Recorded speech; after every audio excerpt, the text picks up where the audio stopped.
Jinsi ya kujiandaa na interview za ajira. Hizi ni mbinu za kufanikiwa haraka. Umeitwa kwenye interview, halafu unaenda na unakataliwa. Unajiuliza kosa ni nini? Leo nitakupatia mbinu za siri zitakazo kusaidia kufaulu interview yoyote unayoitwa. Karibu Jack Media TZ. Hapa tunakupa maarifa sahihi kuhusu ajira na maisha ya kazi. Kama bado hujasubscribe, bonyeza sasa ili usikose mbinu muhimu kama hizi. Namba 1, fanya utafiti kuhusu kazi unayoomba. Usiende kwenye interview kama hujui unachoomba. Jua majukumu ya kazi, taasisi husika na wanachokitafuta.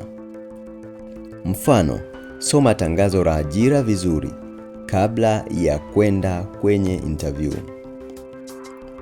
Mbinu ya pili, jiandae kujieleza. Introduce yourself. Swali la kwanza mara nyingi huwa ni tuambie kuhusu wewe. Na hapa usijibu hovyo. Tengeneza jibu fupi lakini la kujiamini na lenye mpangilio.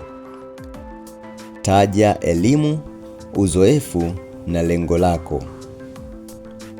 Mbinu ya tatu, fahamu maswali ya kawaida ya interview. Maswali mengi huwa yanajirudia. Ukijiandaa mapema unakuwa na advantage kubwa. Mfano wa maswali ni kama yafuatayo.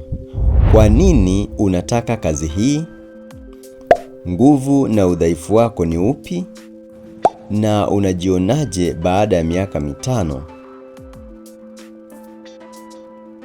Namba 4. Vaa nadhifu na uonekane professional. Muonekano wako unaongea kabla hujaanza kuongea. Vaa nguo safi, nadhifu na zinazofaa mazingira ya kazi. Mbinu namba 5.